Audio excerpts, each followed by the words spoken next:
the biggest number of startups that we support, they are in the townships. Hence, the township revitalization program is very critical to us, so we can bring the innovation into the town. AI is more big data driven. What you feed into the AI solutions, it's actually there is biasness as to what is it that it will bring to you, and it also provides risk as a startup. The moment you enter our program, into our incubation program, there is somebody who has ran the route that you are trying to run.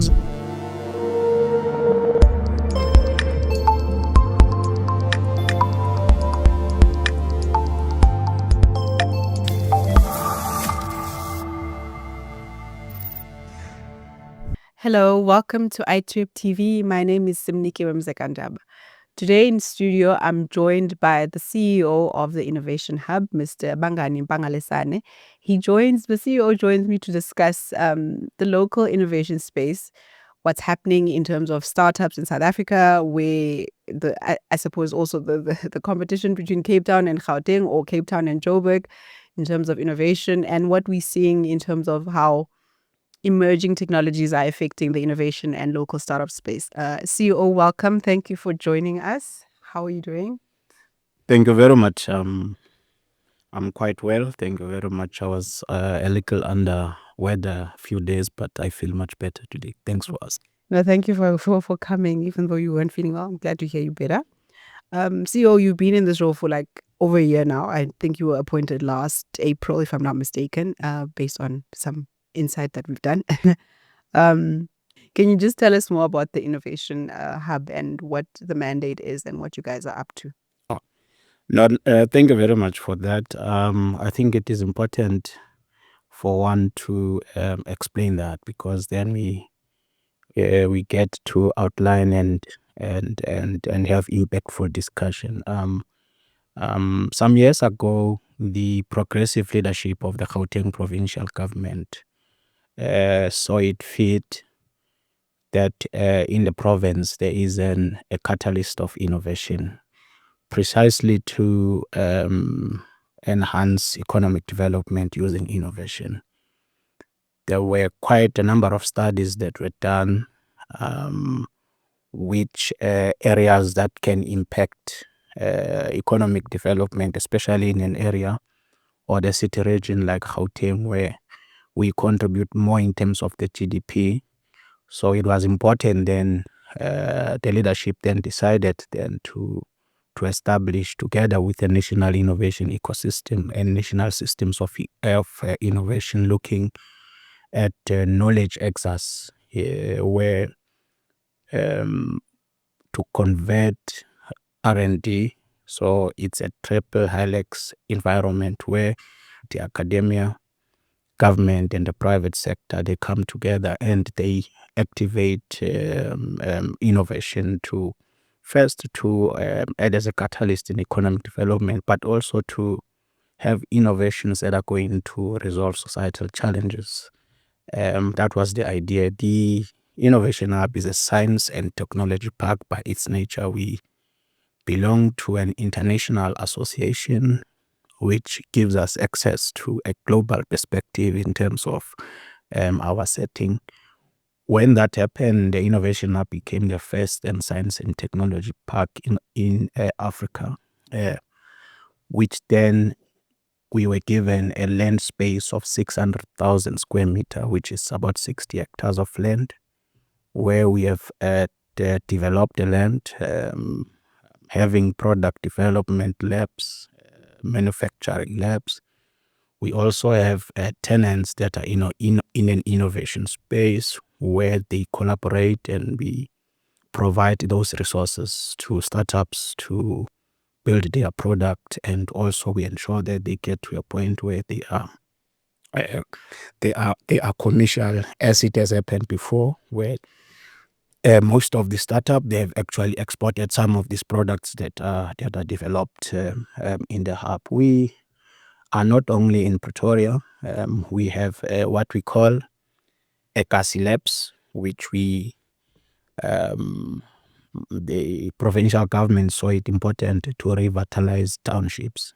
So we have taken ourselves and replicated ourselves in the corridors within Gauteng, where we are providing those physical spaces, the same as we do in the bigger space in the Linwood. In a nutshell, we want to become a vibrant science and technology park, and we want to activate economic development through innovation.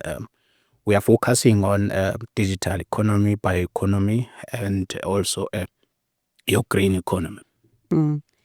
And CEO, just to get back to, just to ask, so what have been your observations since taking up the role of CEO of the Innovation Hub? What did you observe in terms of coming in, and what has transpired during your term there? Yeah, I think my observations, there are a lot of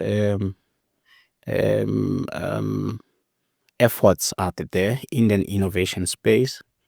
I think what is important is for us to collaborate and realign all these efforts, so we are not operating as individual entities with different mandates. Although we might be in a provincial setup, we do have collaborations with national departments, other state and agencies in the innovation space. So I think my observation is to have more effort in collaborating, so that our resources and our efforts are able to make an impactful outcome, especially in the communities that we serve. So more speaking to each other instead of just one doing things in silos, which tends to be the challenge. So you don't see the progress because everyone is doing everything on their own end. From your perspective, CEO, just to hear as well, you mentioned that, I just want to hear how many commercial businesses have actually come out of the Innovation Hub, like that you can tell us about. I will not be able to give you out of the head. As I'm saying, the Innovation Hub has been operating for quite some time. However, when we did the close-up report for the past 5 years, there is an informative report that is available on our annual plans that will indicate how many exports value that we have that comes from startups that we have facilitated, which is in a tune of more than 300 million of export value. We have created quite a number of jobs. We have also facilitated IPs and product development, and we have also helped quite a number of startups, especially in the townships. The biggest number of startups that we support, they are in the townships. Hence, the township revitalization program is very critical to us, so we can bring the innovation into the townships. Can you paint a picture for us in terms of what those startups look like? Like what are they involved in? Okay. We take a responsibility in ensuring that we pitch. We want startups or SMEs to come and say, I have this idea. We've got a panel of experts that then listen to those ideas, where we need to mold the ideas so they become commercial. We do that to our mentoring program. Once the idea is ready, we then take them through our incubation program, which then takes about 2 to 3 years, where we help them from the idea to product development to IP registration to commercialization. We not only stop there, we also ensure that we are implementing an alumni program, which is something that we have started now. Because once the startups, they become commercial, previously there was no attempt to ensure that they become sustainable even before their graduation. Our graduation criteria is very not strict, but it ensures, it ticks all the boxes that ensures that there is sustainability. We look at their financial statements, we look at how they operate their business, their possibility of sustainability. We have had startups from the digital economy, where we have startups developed digital applications for the public and the private sector. The public protector, as you might know, we have also developed one of their application system, which now actually enable them to get even a clean audit.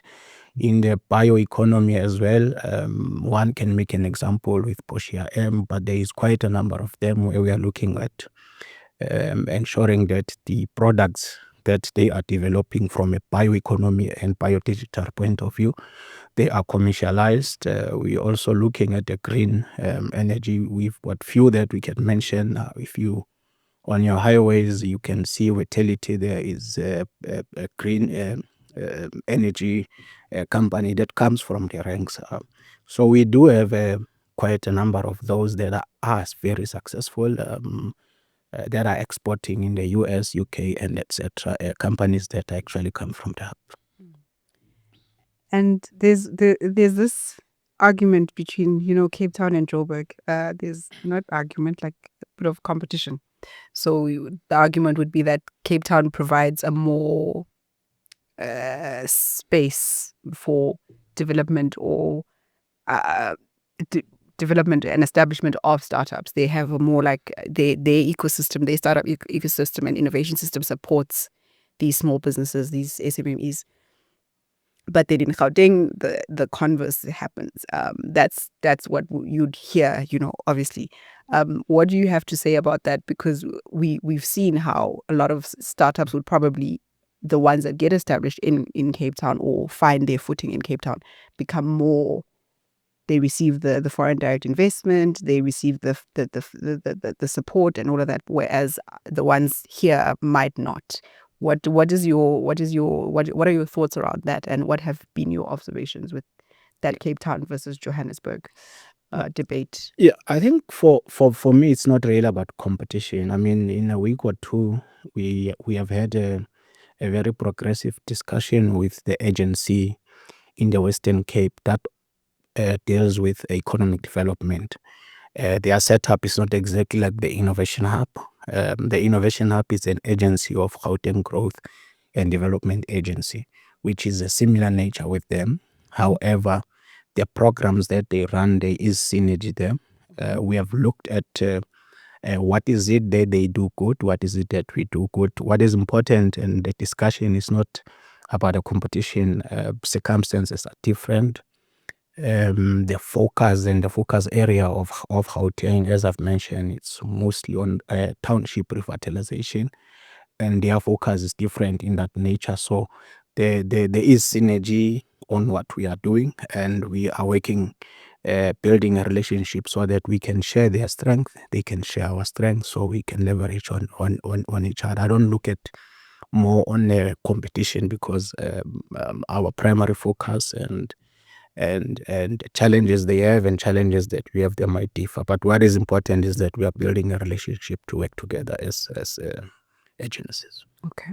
And what are those challenges that you would say that are unique to the Joburg startups or innovators? Yeah. So one of the things that we have realized is when most of our startups, they start businesses because they really need help and they really need to survive. When you say they really need help, you mean financial help and Yes. support in that okay. Yes. So we find that they start businesses because they need to survive. They need financial assistance so they can sustain their family, which is normal for everyone. And the nature of starting a business, it takes some time for you to start to really see the benefit of that.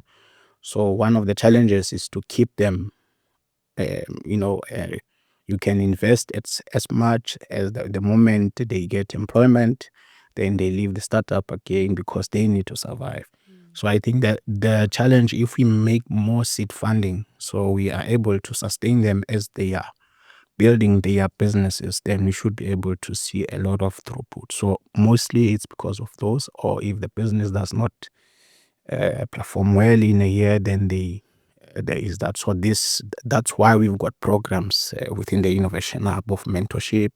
We collaborate with other DSI or DFIs to help us to actually sustain the businesses as they are building them. So I think for me that's the most challenge of ensuring that what you start we can finish. What are seed funders looking to invest in? Are they like specific? What's the hot property that they want to invest in, for lack of a better word of using hot property? Yeah. Most funders, they look for companies that are commercial viable.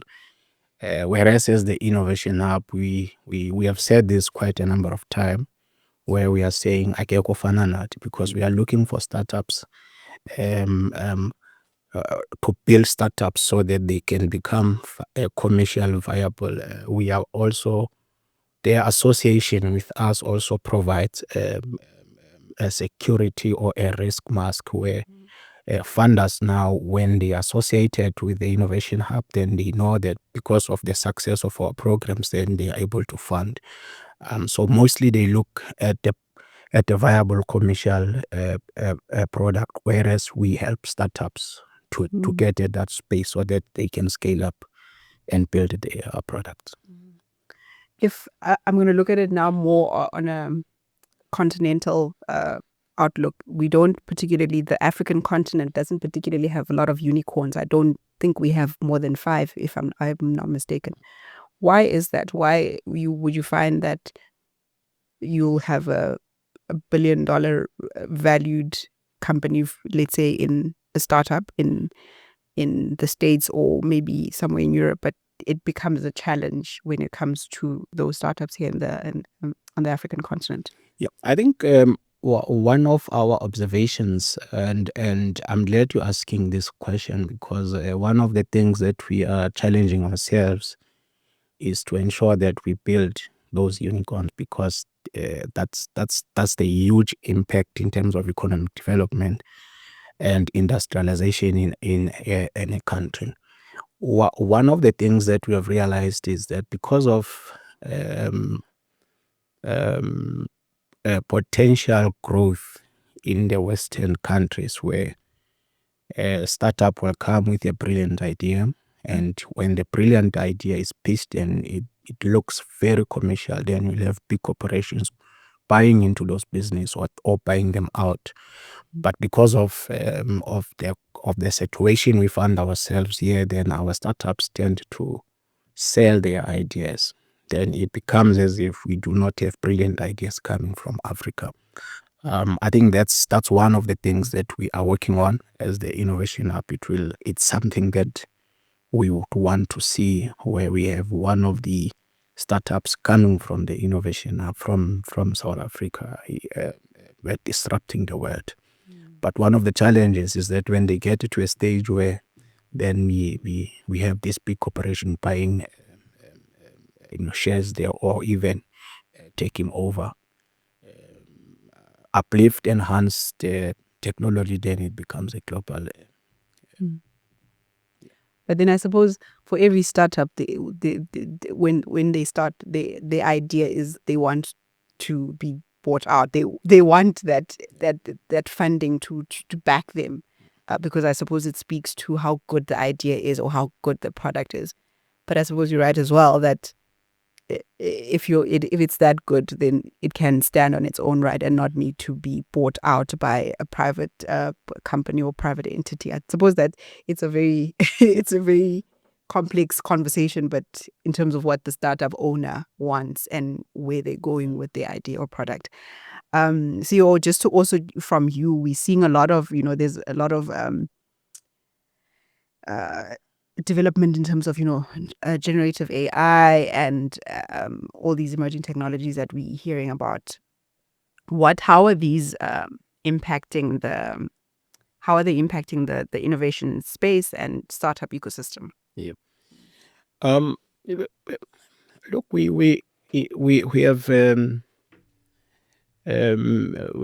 we've got a digital strategy, and we've got a white paper in terms of the digital space, and there are legal prescripts that governs how, as a country, we need to move forward. The appointment of the Presidential Fourth Industrial Commission. So there are quite a number of programs, policies, and legal prescripts that are there that precisely are planned to govern how we utilize the disruptions. The positive that comes with that is the effectiveness of how we conduct ourselves and how we conduct business, which has proven quite a lot. If you look at a number of digital implementations that have happened, especially in the public service, where you look at how we used, I will just make one example, how we used to apply for our passports, the turnaround times. Yes, there are challenges there, but the effectiveness. One of the things that we have realized again is that with these disruptions coming into space, they also present risks. The Innovation Hub, we have had recently an AI roundtable where we brought the public service, the private sector, and we brought the academia around the table. There were quite a number of few professors, academia especially in the AI and the cybersecurity space, and the discussions are there. We also had recently hosted 100 school learners just to ignite the interest in science and technology, and it was a successful one. The point I'm trying to put across is that we, for an example, with AI is more big data driven. What you feed into the AI solutions, it's actually there is biasness as to what is it that it will bring to you, and it also provides risk in terms of your your personal. I mean, the other day, as an example, I just opened my Google, and just opening it, it showed ITWeb. I only went once and I just wanted to check, but as I was opening, the first thing that came, it was what I searched. So it's machine language. It can be biased. It can feed you what it wants to feed. That's why we need those policies to govern the risk, especially in an education space where knowledge is now freely available. How do we then turn that knowledge into something that can be substantive for especially the younger generation? Yeah. And CEO, just to hear from you about also just looking at how can South Africa, cultivate a culture of innovation and invention? We have, like you mentioned, we have great ideas. We have startups that have great ideas, and there's agencies like the Innovation Hub that can support that. So how do we then come together and, cultivate that type of, culture? At the Innovation Hub, we've got different programs. I think viewers and listeners who are listening, they can also go into and look at the programs that we have from our website and all our social media sites. We have a coach lab where we've got programs that ignites science and technology and innovation from a high school level. We programs for your hackathon and all of those things. So we bring science into the young minds so that as they grow, moving with their careers, there is already that excitement and that interest into science. I think that's one. We also have a skills development program. One of the things it's for us to have these disruptions and these innovations. If there is a gap between the consumers of those digital solutions or whatever innovative solutions, if there is a gap of skills, then the tools does not become as effective as they are. So we do have a big skills development program that we run for our startups and also for the youth. We've got a coding program, we've got a data annotation program that is currently running, and also the mobile repair. So we do have programs that try and mobilize communities that we live in to have interest in science and technology. So I think that's one part. The other part, it's for the private sector and the public service to come together. We have societal challenges that we all live under. We've got a water crisis now. We've got issues with portals, we've got issues of unemployment. I think if we coordinate effort to come together.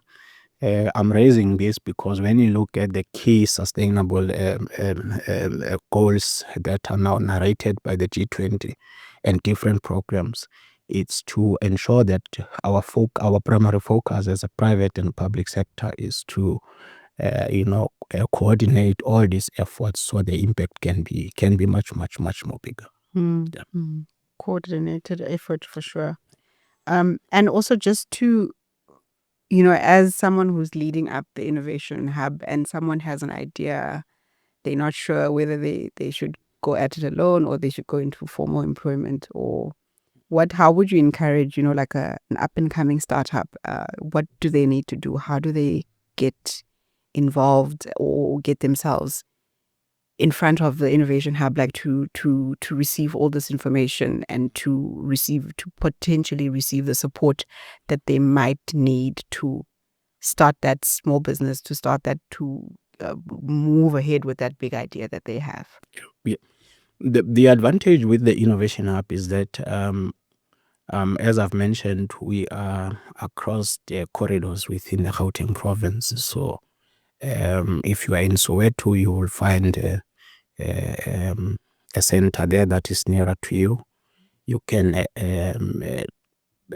contact us through our website, our socials. I think we will share the details.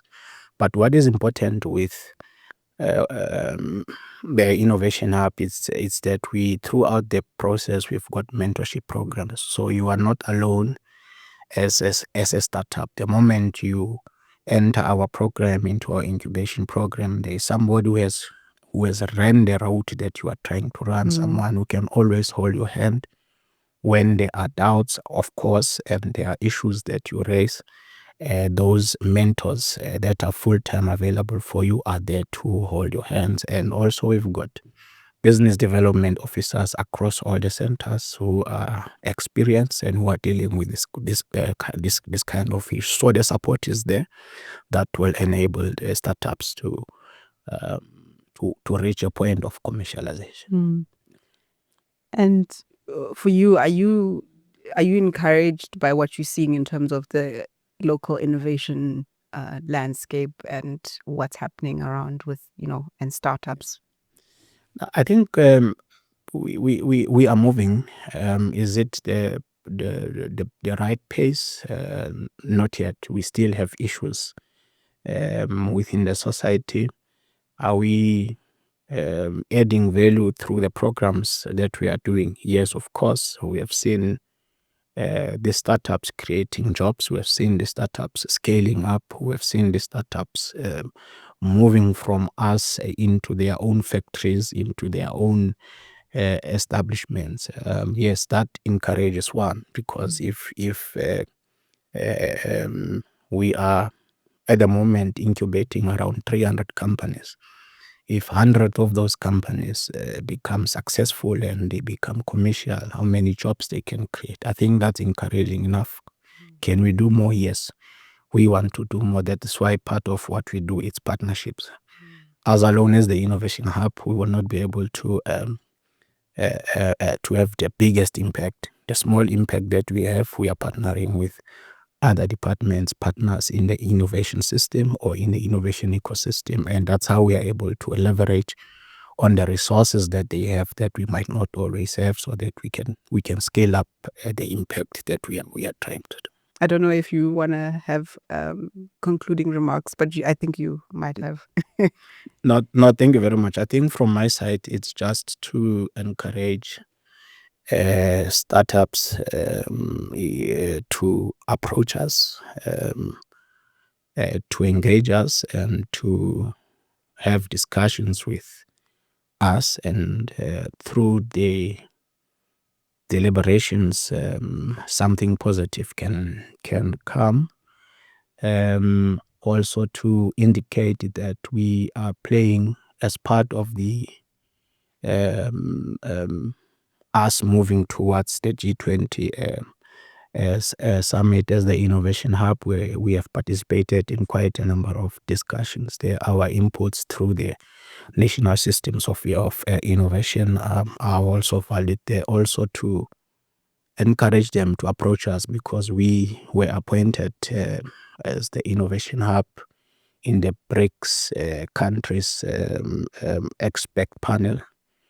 One of the critical things we are doing there is to develop an innovation fund, so we can fund startups that can bring an impact in BRICS countries, and that puts us actually at the table for discussions. So I will encourage them to approach us. Let's have a discussions, and as the Innovation Hub, we are more than happy to collaborate and work. And also to thank you very much for this opportunity. It is through these platforms that our citizens are able to know what opportunities are out there. We might not reach everyone, but through these platforms, then we are able to reach, and the message gets spread out.